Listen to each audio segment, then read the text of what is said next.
Alright, hey guys, it's another Monday, and you know what that means. It's another Murderous Monday. Now, before we get into this video, I just would like to show you guys I'm back in my room. No more my mom's room. But the thing is that, you see, like we painted the wall and stuff. It used to be like this color. And now it's, like an off-white. And, well, yeah, you know, I mean, on the ceiling, well, not on the ceiling, but on, like, the wall, it's gonna have, like, shelving that I'm going to put my rest of the Rustlers on, because my attic closet looks like a freaking storage unit. So, yeah, but, yeah, so, without further ado, well, actually, before we get into this video again, I just want to thank all the veterans. It's Veterans Day. And, you know, I thank them for their service. Dead or alive, you know. My grandpa is an Army veteran. He was in the Vietnam War. And I just had... And I mean, I didn't get anything. But I was with him at Texas Roadhouse. And me and my friend Alex kept him company while he ate. So, well, I mean, I had some of the bread and the peanuts and stuff, which, not sponsored by Texas Roadhouse. Pretty good. Alright. So yeah, so that's nice. So anyway, let's get into this video now. It's another Monday, and so it's another Murderous Monday, and hence the name of the channel, and I will be discussing my next serial killer this week, and my next one is the BTK killer, or Dennis Rader. Who was he? What was his early life like, and why and how did he become so evil? I will answer that and more in this video as I take you down the perspective mind of a serial killer. Trigger warning. If you do not know what BTK stands for, which is an acronym of how he would used to kill his victims, and you have a weak stomach, I would say click off this video and I'll catch you in the next one. Dennis Lynn Rader, born March 9th, 1945. Also known as the BTK, an abbreviation that he gave himself for bind, torture, and kill, is an American serial killer who murdered at least 10 people in Wichita and Park City, Kansas, between 1974 and 1991. Although he occasionally killed or attempted to kill men and children, Rader typically targeted women. His victims were often bound, sometimes with objects from their homes, and either suffocated with a plastic bag or manually strangled with a ligature. In addition, he stole keepsakes from his female victims, including underwears, driver's licenses, and personal items. Rader often sent taunting letters to police and media outlets describing his crimes in detail. In 2004, after a 13-year hiatus, Rader resumed sending letters, leading to his 2005 arrest and subsequently guilty plea. He is currently serving 10 consecutive life sentences at El Dorado Correctional Facility. Now, life and background. Dennis Lynn Rader was born in Pittsburgh, not Pennsylvania, Pittsburgh, Kansas, on March 9th, 1945. His parents were bookkeepers. Dorothea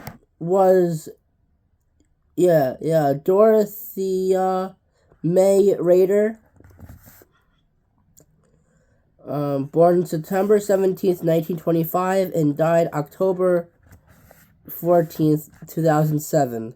And Kansas gas service worker William Elvin Rader, November 21st, 1922 to December 27th, 1996. He was the oldest of 4 sons. Growing up in Wichita, Rader later recalled feeling ignored by his mother. Both of his parents worked long hours and paid little attention to their children at home. From a young age, Rader harbored sadistic sexual fantasies about torturing trapped and helpless women. He also exhibited zoosadism by torturing and killing and hanging small animals. Rader acted out sexual fetishes for voyeurism, autoerotic asphyxiation, and cross-dressing, often spying on female neighbors while dressed in women's clothing, including women's underwear that he had stolen. He also masturbated with ropes or other bindings around his arms and neck. Years later, during his cooling off periods between murders, Rader would take pictures of himself wearing women's clothing and a female mask while bound. He later admitted that he was pretending to be his victims as part of a sexual fantasy. However, Rader kept his proclivities well hidden and was widely regarded in his community as normal, polite, and well-mannered. After graduating from Wichita Heights High School, Rader attended Kansas Wesleyan University. He received only mediocre grades and dropped out after 1 year of high school, so 9th grade probably. Rader served in the United States Air Force from 66 to 70. On discharge, he moved to Park City, a suburb of Wichita, where he worked in the meat department of an IGA supermarket, where his mother was employed as a bookkeeper. Rader married Paula Dietz on May 22nd, 1971, and they had 2 children, Kerry and Brian. He attended Butler County Community College in El Dorado, earning an associate's degree in electronics engineering in 1973.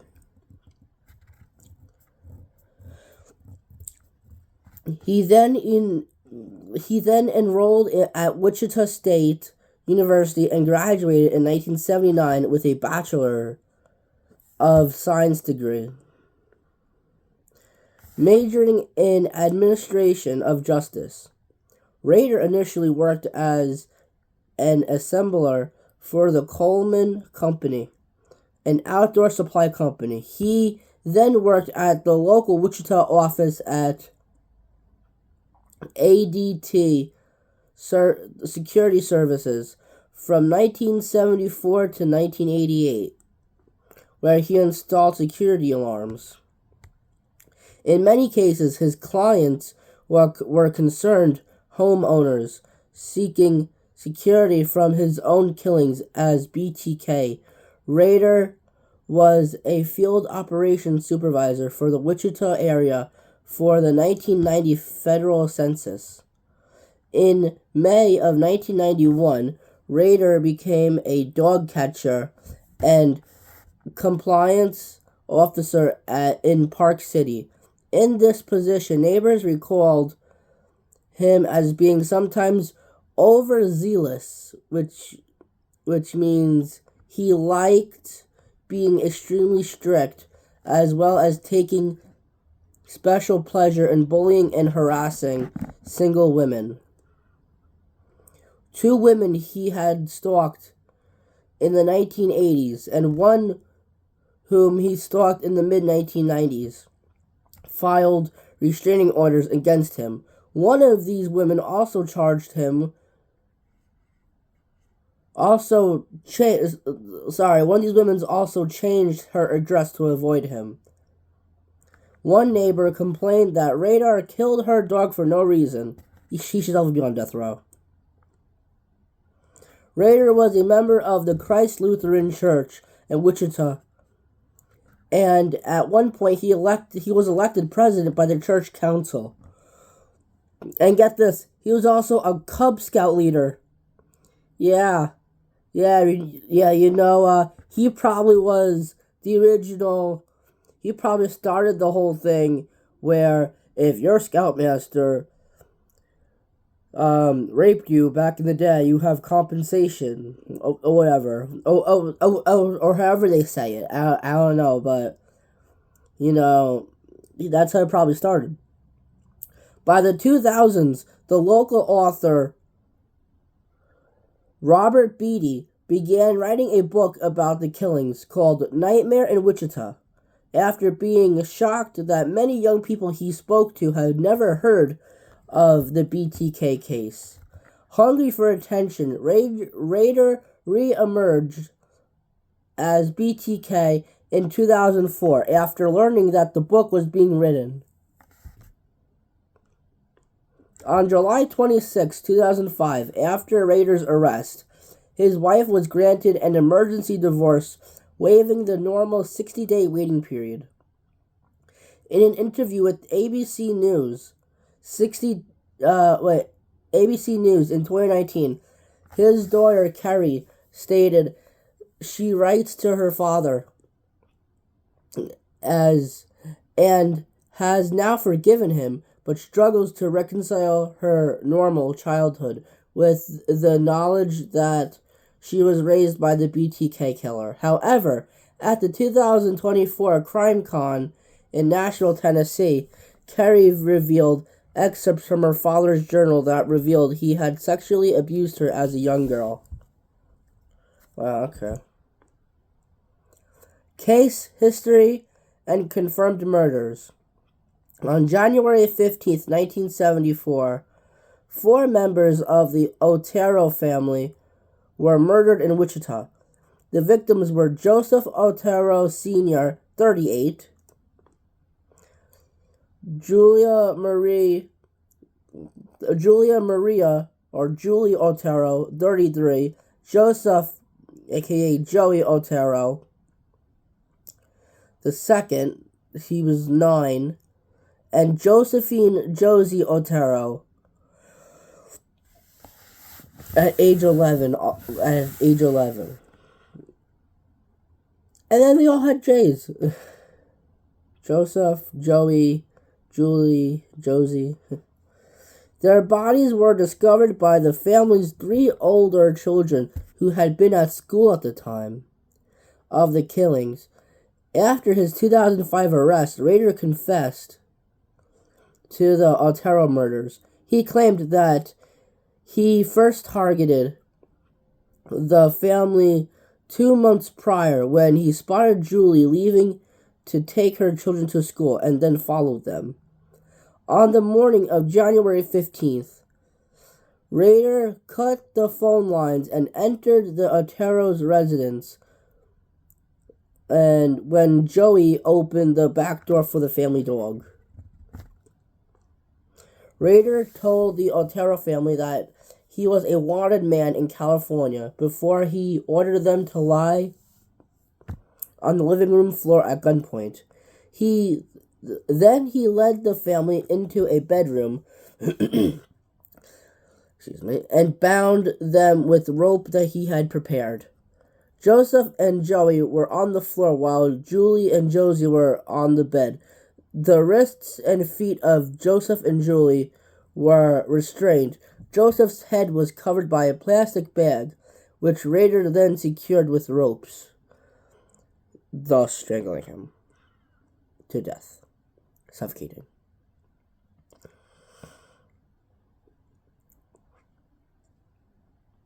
Ropes. After Joseph chewed a hole in the bag, another bag was tightened over his head, causing him to slowly suffocate to death. Rader attempted to strangle Julie, later recalling, "Miss Otero woke back up. She was pretty upset with what was going on, and she asked me to save her son, so I took the bag off." She screamed, "You killed my boy! You killed my boy!" After the initial realization and shock, she communicated, "God have mercy on your soul," before I put her down permanently. Rader strangled Julie to death with rope. And now with both parents dead, Rader then placed another plastic bag, followed by 2 T-shirts and an additional bag over Joey's head, watching as he thrashed and suffocated. Afterward, Rader led Josie down into the basement, where he hung her with a noose from a pipe. Later, police found Rader's semen near Josie's partially clothed body. Rader eventually wrote a letter that he stashed inside an engineering book in the Wichita Public Library in October 1974, describing the Otero's killings in detail. On April 4th, 1974, Rader broke in the Wichita home of Catherine Doreen Bright, 21 years old, through her screen door, but was taken aback to discover her 19-year-old brother, Kevin Bright, was also present in the property. He transported Catherine to another bedroom and tied her down after forcing Kevin, who was being held at gunpoint, to restrain his sister with rope and Rader had provided. Rader attempted to strangle Catherine before stabbing her 3 times in the back and lower abdomen with a knife when she struggled too much. Kevin was also strangled and shot in the head, but he survived by faking death, and he later escaped. On March 17th, 1977, Shirley Ruth Relford, 25, was found dead in her home in Wichita. Rader was pursuing Relford and located her by following her 5-year-old son to her home. Rader entered their residence and produced a handgun from his jacket, frightening the family. After tying up her 3 children and locking them in the bathroom, Rader took Relford to the rear bedroom. Relford vomited before being tied to her bedpost by her legs. Rader strangled her with rope after placing a plastic bag over her head. While the children screamed and banged down the hallway, similar to the Otero murders, Rader intended to murder Relford's children, although they were ultimately able to escape before he could do so. When Rader noticed Nancy Jo Fox, also 25, going into her home in Wichita, he marked her as a potential victim and began stalking her. On December 8th, 1977, Rader knocked at the door. When nobody answered, he cut the phone lines just like the Otero family before breaking in to wait for Fox in her kitchen. Her murder would be described by Rader as what I call a perfect hit. Although she gave me a lot of verbal static, she cooperated, and she didn't fight me. I had complete control of her. That's why it was one of the more enjoyable kills, as I call them. Rader killed Fox by strangling her with his belt on her bed. Before she died, Rader told her that he was responsible for the Otero murders the following day. For the Otero murders. Period. The following day, Rader called police from a payphone, telling them that they would find Fox's body at her home. On February 10th, 1978, Rader sent another letter to Wichita television station claiming responsibility for the murders. He suggested many possible names for himself, including the BTK. He demanded media attention in this second letter, saying, "How many do I have to kill before I get a name in the paper or some national attention?" A poem was enclosed titled "Oh Dear to Oh Death to Nancy," a parody of the lyrics to the American folk song "Oh Death." In the letter, Rader claimed to be driven to kill by Factor X, which he characterized as a supernatural element that also motivated Jack the Ripper, the Son of Sam, and the Hillside Stranglers. And if I'm not mistaken, I think it was either him or the GSK, but one of them were also thought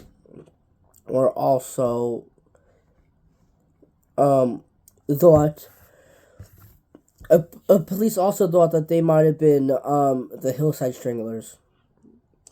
He also asked for the police to send him a hidden message.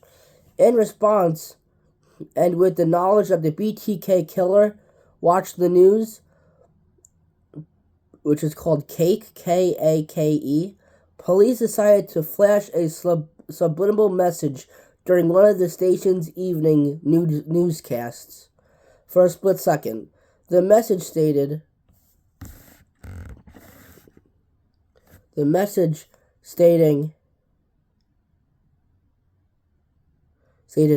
"Now call the chief," and featured a drawing of an upside-down pair of glasses, which were found at the Fox's crime scene.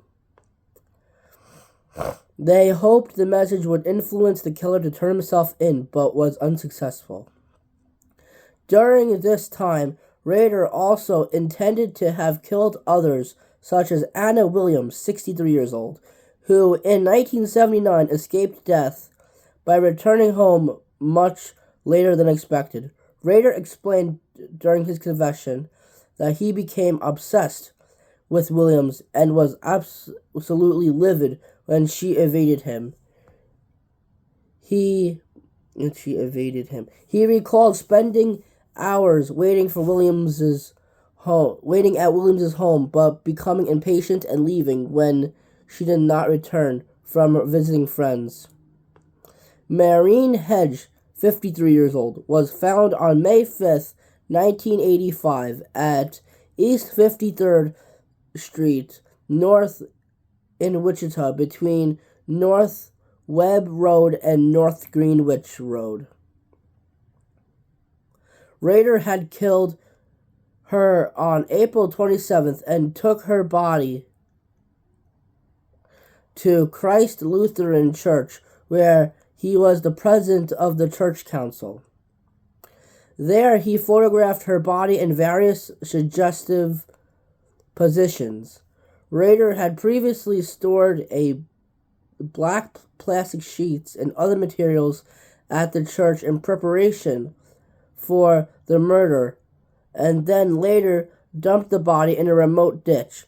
On September 16th, 1986, Rader strangled Vicky Lynn Wegerle. Sorry if I pronounced her name wrong. Wegerle. Wegerle, who was 28 years old at the time of her death. To death with a nylon stocking at her house in Wichita. He entered the residence by pretending to be a telephone repairman. After the murder, he rearranged her clothes and took a number of photographs of her nude body. His final victim, Dolores Erlene D. Davis, 62 years old, was found dead on February 1st, 1991 at West 117th Street North and North Meridian Street in Park City. Rader had killed her on January 19th by strangling her with pantyhose. Cold case. By 2004, the investigation of the BTK killer was considered a cold case. However, Rader initiated a series of 11 communications to local media, which led directly to his arrest in February of 2005. In March 2004, the Wichita Eagle, which I think is a magazine, received a letter from someone using the name Bill Thomas Killman, BTK, the BTK killer. And he was a killer, Killman. I don't know. Claiming that he had murdered Vicky in 1986. Enclosed with the message were photographs of the crime scene and a photocopy of her driver's license, which had been stolen at the time of the crime. Prior to this message, it had not been definitely established that Vicky was killed by BTK. DNA collected from under her fingernails provided police with previously unknown evidence. They began DNA testing hundreds of men in an effort to find the killer. Altogether, more than 1,300 DNA samples were taken and later destroyed by court order. In May 2004, the news station Cake, K-A-K-E, received a letter with chapter headlines for the BTK story. Fake IDs and a word puzzle. I don't know what that means. On June 9th, a package was found taped to a stop sign at the corner of 1st and Kansas Roads in Wichita, which contained graphic descriptions of the Otero murders and a sketch labeled "The Sexual Thrill Is My Bill." Also enclosed was a chapter list for a proposed book titled "The BTK Story," which mimicked a story written in 1999 by Court TV crime writer David Lohr. Chapter 1 was titled "A Serial Killer is Born." In July, a package dropped into the return slot at a public library contained more bizarre materials, including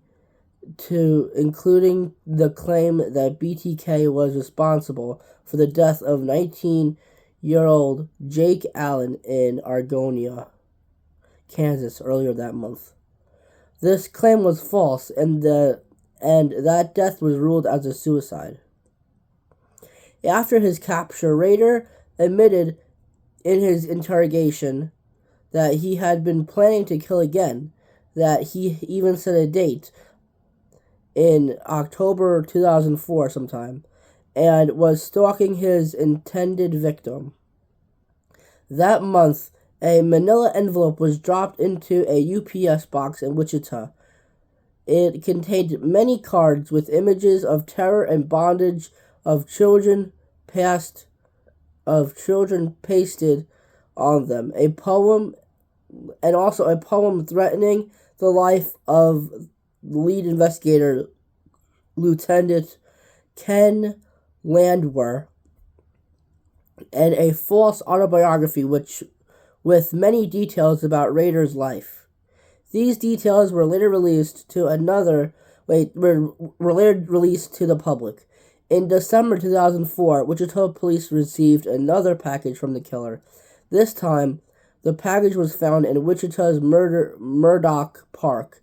It contained the driver's license of Nancy Fox, which was noted as stolen from the crime scene, as well as a doll that was symbolically bound at the hands and feet with the plastic bag tied over its head. In January 2005, Rader attempted to leave a cereal box in the bed of a pickup truck at Home Depot in Wichita, but the box was discarded by the truck's owner. It was later retrieved from the trash after Rader asked what had become of it in a later message. Surveillance tape in the parking lot from that date revealed a distant figure driving a black Jeep Cherokee, leaving the box in the pickup. In February 2005, more postcards were sent to the news station Cake, and another cereal box left in a rural location was found to contain another bound doll. In his letters to police, Rader asked if his writings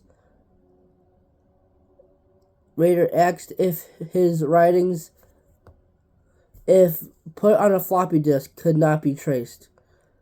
The police answered his question in a newspaper ad posted in the Eagle, which is the newspaper, saying it would be safe to use the disk. On February 16, 2005, Rader sent a purple 1.44 megabyte Memorex floppy disk to Wichita, Kansas, Wichita Station KSAS TV. Hold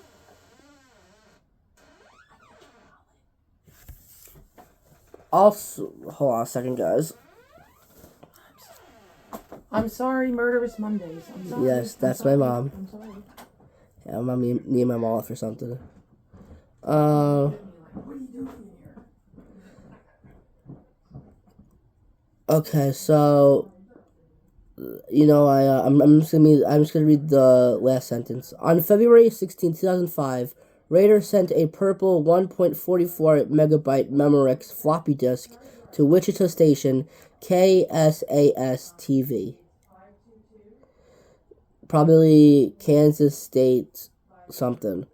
Also enclosed were a letter, a gold-colored necklace with a large medallion, and a photocopy of the cover of Rules of Prey, a 1989 novel by John Sanford about a serial killer. Police found metadata embedded in a deleted Microsoft Word document that was unknown to Rader, still stored on the floppy disk. The metadata contained the words Christ Lutheran Church, and the document was marked as last modified by Dennis. An internet search determined that Dennis Rader was president of the church council.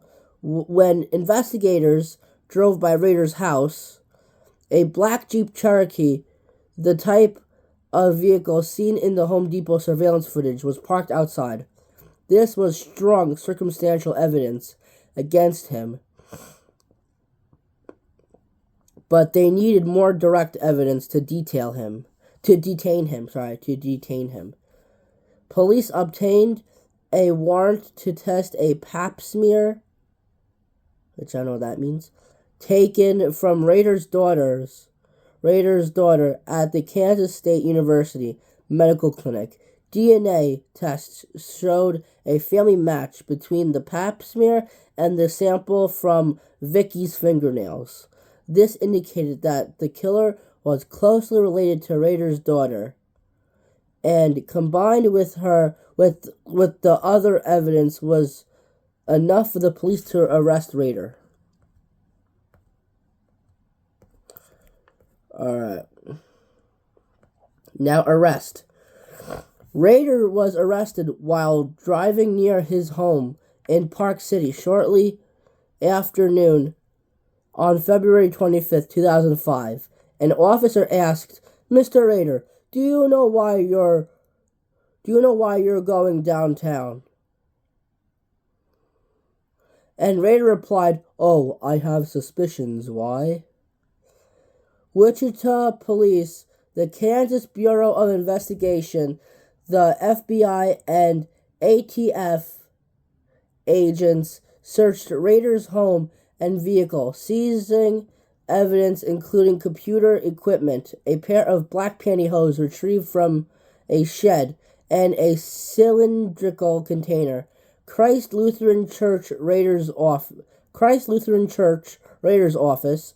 and the main branch of the Park City Library were also searched. At a press conference the next morning, Wichita Police Chief Norman Williams announced, "The bottom line, BTK is arrested." Legal proceedings. On February 28, 2005, Rader was charged with 10 counts of first-degree murder. Soon afterward, the Associated Press cited an anonymous source alleging that Rader had confessed to other murders in addition to those with which he had been connected to. However, the Sedgwick County District Attorney denied the story, yet refused to say whether Rader had made any confessions or if investigators were looking into his possible involvement in more unsolved killings. On March 5th, news sources claimed to have verified by multiple sources that Rader had confessed to the 10 murders he was charged with, but no other ones. On March 1st, Rader's bail was set at US $10 million, which is probably more, because it was probably more like this day and age, because it was like 25 years, it was like 20 years ago, 19 years ago. And a public defender was appointed to represent him. On May 3rd, the judge entered not guilty pleas on Rader's behalf, as Rader did not speak at his arraignment. However, on June 27th, the scheduled trial date, Rader changed his plea to guilty. He described the murders in detail to the court and made no apologies.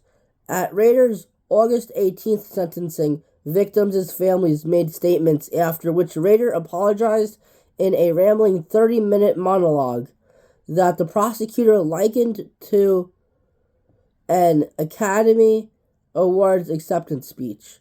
His statement has been described as an example of an often observed phenomenon among psychopaths: their inability to understand the emotional content of language.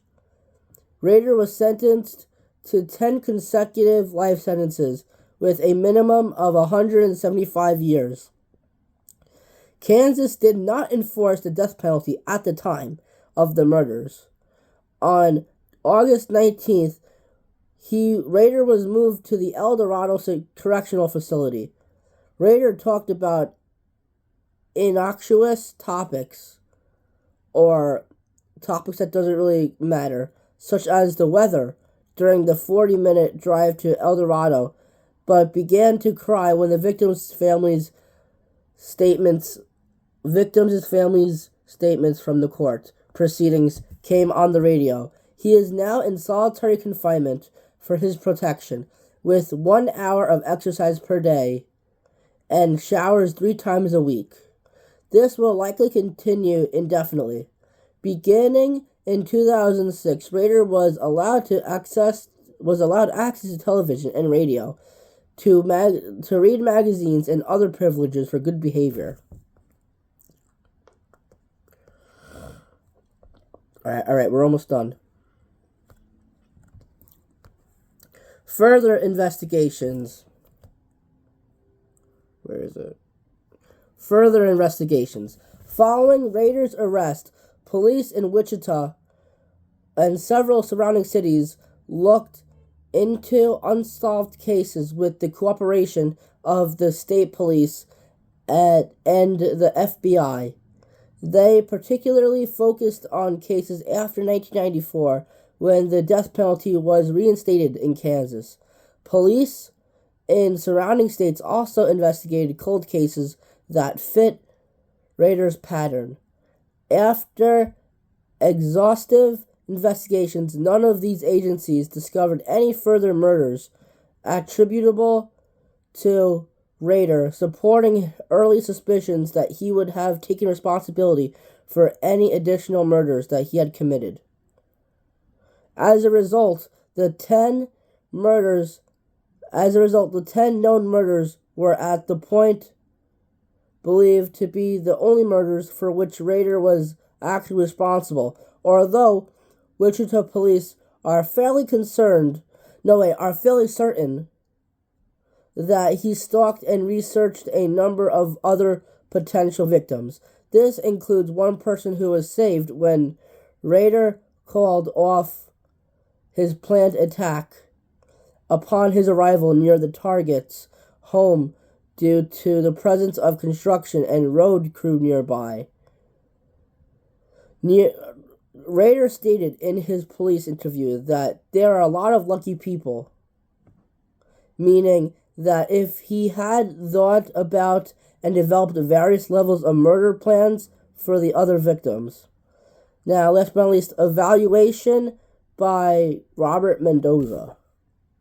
Massachusetts psychologist Robert Mendoza was hired by Rader's public defenders to conduct a psychological evaluation and determine if an insanity-based defense might be viable. He conducted an interview after Rader had pleaded guilty on June 27, 2005. Mendoza diagnosed Rader with narcissistic, obsessive-compulsive, and antisocial personality disorders. He observed that Rader has a grandiose sense of self, a belief that he is special and therefore entitled to special treatment, a pathological need for attention and admiration, a preoccupation with maintaining rigid order and structure, and a complete lack of empathy. The videotape of Mendoza's interview ended up being used on NBC's Dateline. NBC claimed Rader knew the interview might be televised, but this was false, according to the Sedgwick County Sheriff's Office. Rader mentioned the interview during his sentencing statement. On October 25th, 2005, the Kansas Attorney General filed a petition to sue Mendoza and Tolly Waters, co-owners of the Cambridge Forensic Consultants, LLC, for breach of contract, claiming that they intended to benefit financially from the use of information obtained through the involvement in Rader's defense. On May 10th, 2007, Mendoza settled the case for $30,000 with no admission of wrongdoing. Now, that's it for the BTK case. If you guys have stuck with me for over 43 minutes, I appreciate it. I know that's a lot to take in, even for me, and I researched, well, I basically just did Wikipedia, but I researched it, and my next video, I'll give you a hint. His first name and last name is basically the exact same, like Andy Anderson or something. He was also on, just like Rodney Alcala, he was also on another show, another game show back in the day, To Tell the Truth. Now, if you guys know who I'm talking about, please put it down in the comments below. And, this has been a rough year for YouTube with me. If you could just please hit that like and subscribe button and comment something down below, of who my next person that you think is going to be. Even if it's just a hey or whatever. I would appreciate that more than you know. My birthday's coming up in 11 days, so I can legally drink. I'll be 21. So yeah, that's about it. Please like, comment, subscribe, and be a good person, don't be a bad person, and I'll see you next time. Peace.